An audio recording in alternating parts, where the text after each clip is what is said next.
midwife said some unintelligible words that reverberated throughout the room.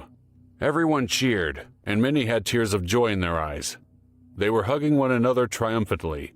Meanwhile, Derek lay completely still in the midwife's arms. He looked at everything and everyone in the room, trying to assess the situation and how bad it could potentially get for him. Well, well, well, this is new. The woman in the bed must be my mother. That is, she's this baby's mother. He saw the bed was covered in blood, urine, and feces. She really needs a bath, he thought. He then took a look at the rough-looking, crying man by her side. I bet he's the father.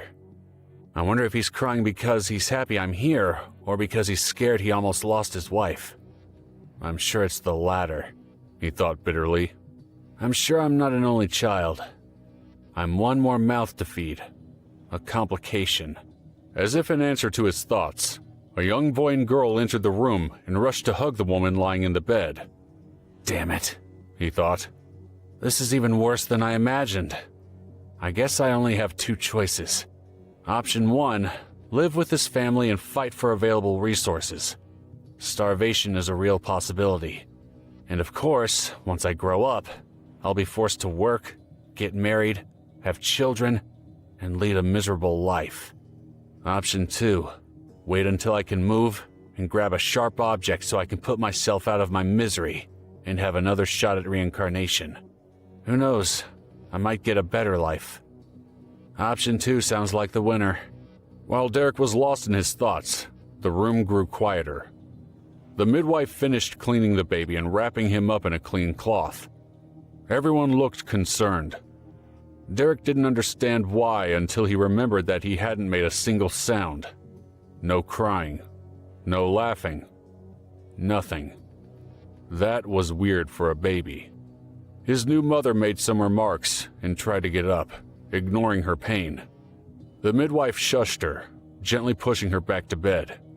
She pointed to Derek, removed the cloth covering him, and gave him a soft spank to make him cry. Derek grunted in indignation. Do you want to play rough, old hag? He thought. Let's play then. You just activated my trap card. Twin flood incoming. Derek made a little sound and relieved both his bowels and bladder onto the midwife. The poop landed all over her feet while the urine covered her face and chest. Derek giggled loudly. The midwife was not amused. She said something while handing the baby to another woman to clean him. Derek couldn't stop giggling. He was proud of his work. After washing her face with warm water in a cloth, the midwife moved her left index finger and drew a circle in the air, striking it through in the middle from right to left. Then she pronounced a single word. Ekidu. Black light appeared on her fingertip. She pointed it over her wet dress and her shoes, making the feces and urine disappear alongside their smell. Derek was shocked, his mouth agape in surprise. He saw his work disappear and turn into dust. It was like watching those time-lapse videos in which a seed transformed into a flower in a matter of seconds. Merlin's beard. She's not just a midwife. She's also a real magician. I can't believe I'm seeing one in the flesh.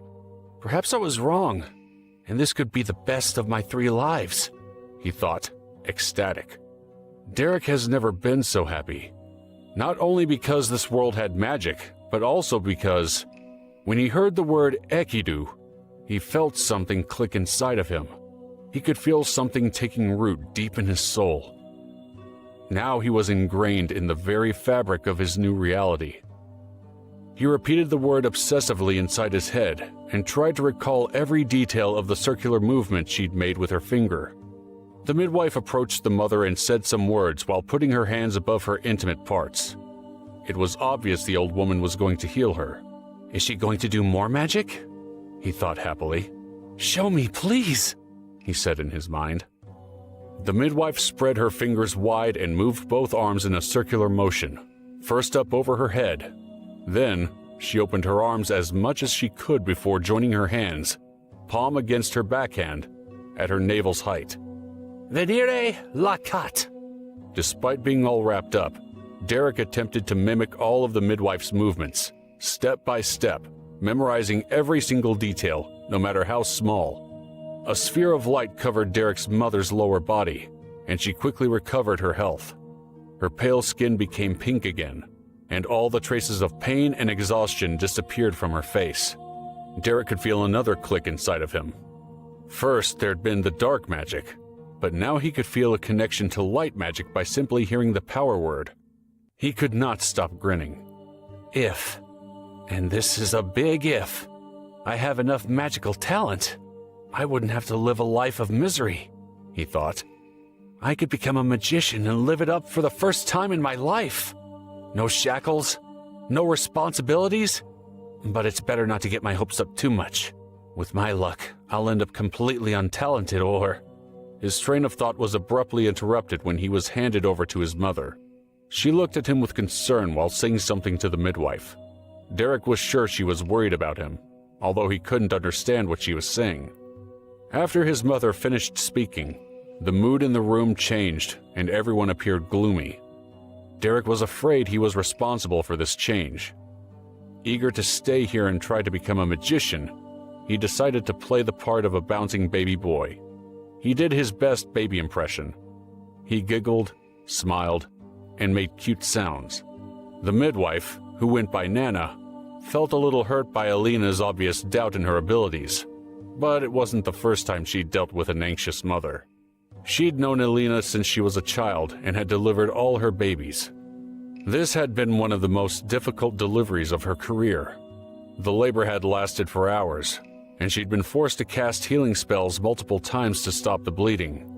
When she could finally see the baby's head, she'd known something was wrong. Alina was fighting with all her strength, but the baby was limp. So, Nana had to use her hands to pull out the baby as fast as she could, only to discover that he was being strangled by his own umbilical cord. After cutting and removing the umbilical cord, Nana had tried all of her best spells, but nothing had worked. For a terrible, long minute, Nana had believed the child was dead. But then, the healing light finally activated and made the baby puke, clearing his airway. Upon seeing him take a breath, Nana could finally relax. After all, healing magic couldn't do miracles. It could enhance a patient's life force, making it easier for them to recover from illness or injury, but it could not create life or cheat death. He will be okay, won't he? Alina asked. He's so quiet. It's unnatural for a baby to be like that. Nana understood that Alina didn't need a lesson in magic. She just wanted to be reassured about her child's health. Worry not, my child, she said. I can prove to you that all is well with your baby. Nana caressed Alina's cheek while giving her a warm smile. She took the infant from his mother's arms and removed his cloth as if she was revealing a treasure. She carefully adjusted the boy in the crook of her left arm, then circled her open right hand around him and said, Venire ra tu. A small wisp of light came out of her palm, dancing around the baby before going inside his chest. The light spread from head to toe, making him glow with a dim light. See? If there was even a scratch on his body, my injury-detecting spell would leave that area blank. Your son is fine. The burst of energy flowing through his body made Derek feel more powerful. In his old life, he rarely felt that. He felt powerful when he got his degrees, when he finally left his parents' home, and when he beat up bullies. However, the power and control he'd felt had been fleeting.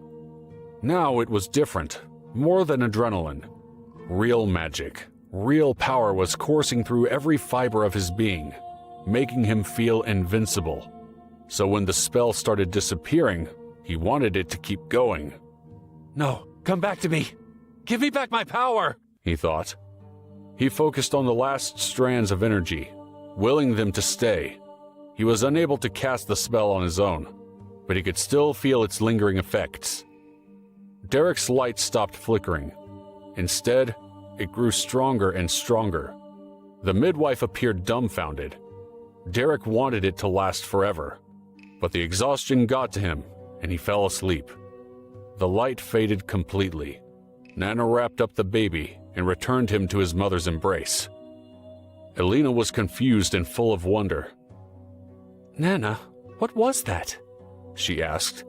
The old healer had no idea how to answer. Many possibilities popped up in her head, but they were complicated and would make Elena worry needlessly. It had been a long day, and she was eager to finish it. So, she borrowed a line from her childhood's favorite fairy tale. "My child, I think the baby may be blessed by the light. There is no need to worry, only to rejoice." Derek's first days as a baby were peaceful, but far from boring. He had no responsibilities. All he had to do was eat, sleep, poop, and do the occasional baby noise or finger-grabbing routine. That gave him all the time he needed to think about his future. On Earth, it was a fact that kids had greater learning potential than adults. His new family appeared human, or at least human-like, so he hoped this was all true in this new dimension. As far as he could tell, his body was no different than that of a baby from Earth.